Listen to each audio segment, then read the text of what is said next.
अस्सलामुअलैकुम, कैसे हैं आप सब। उम्मीद करती हूँ कि आप सब ठीक होंगे, खैरियत से होंगे। मैं अपने यूट्यूब पर आपका वेलकम करती हूँ। आज मैं आलू गोश्त की रेसिपी लेकर आई हूँ। तो आलू गोश्त की रेसिपी को बनाने के लिए सबसे पहले यहाँ पर मैंने आधा किलो गोश्त ले लिया, मैंने जिसको अच्छे तरीके से वॉश कर लिया और 1 टेबल स्पून मैंने इसको अचार गोश्त मसाला लगा दिया और उसके बाद 1 टेबल स्पून मैंने इसमें अदरक लहसुन का पेस्ट ले लिया। इसको अच्छे तरीके से मिक्स कर लेंगे और इसको हम मैरिनेट करके रख देंगे। और मैरिनेट में हमने सिर्फ ये 2 मसाले यूज़ किए हैं। मसाला मैंने अच्छे तरीके से गोश्त के ऊपर अप्लाई कर लिया है और अब मैं इसको आधा घंटे के लिए रख दूँगी।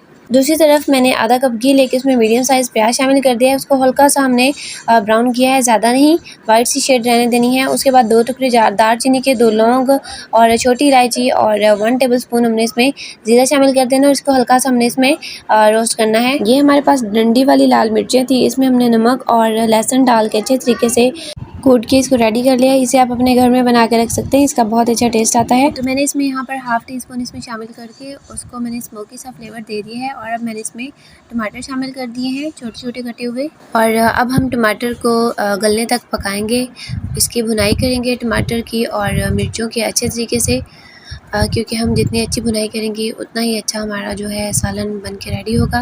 और अब हमने जो मैरिनेट करके चिकन रखा हुआ था वो इसमें शामिल कर देंगे, क्योंकि टमाटर अच्छे तरीके से गल चुके हैं।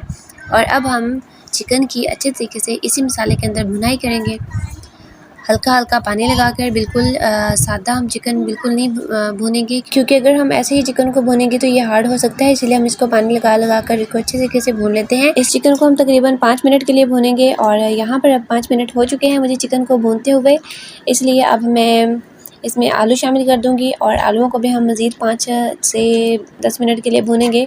तो इस तरह से चिकन की भी अच्छे तरीके से भुनाई हो जाएगी और आलू भी अच्छे तरीके से भून जाएंगे, क्योंकि हम जितनी अच्छी भुनाई करेंगे अपने मसाले की उतना ही अच्छा सालन बनेगा। तो इसलिए भुनाई पर ज़रा हमें तवज्जो देनी है। अब यहाँ पर भुनाई हो चुकी है मुकम्मल और अब हम इसमें पानी शामिल कर देंगे हस्बे ज़रूरत।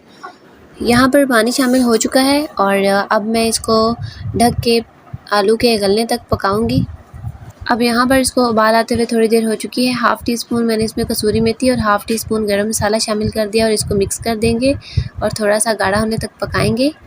आप चाहें तो इसको ज़्यादा गाढ़ा भी कर सकते हैं। हमारा आलू गोश्त का सालन रेडी हो चुका है और अब इसके ऊपर कोरिएंडर स्प्रिंकल कर देते हैं और इसको थोड़ा सा मिक्स कर देते हैं। सो हमारी ये डिश रेडी हो चुकी है। मैं उम्मीद करती हूँ कि आपको ये बहुत अच्छी लगी होगी और इसी के साथ मुझे दीजिए इजाज़त। अल्लाह हाफिज़।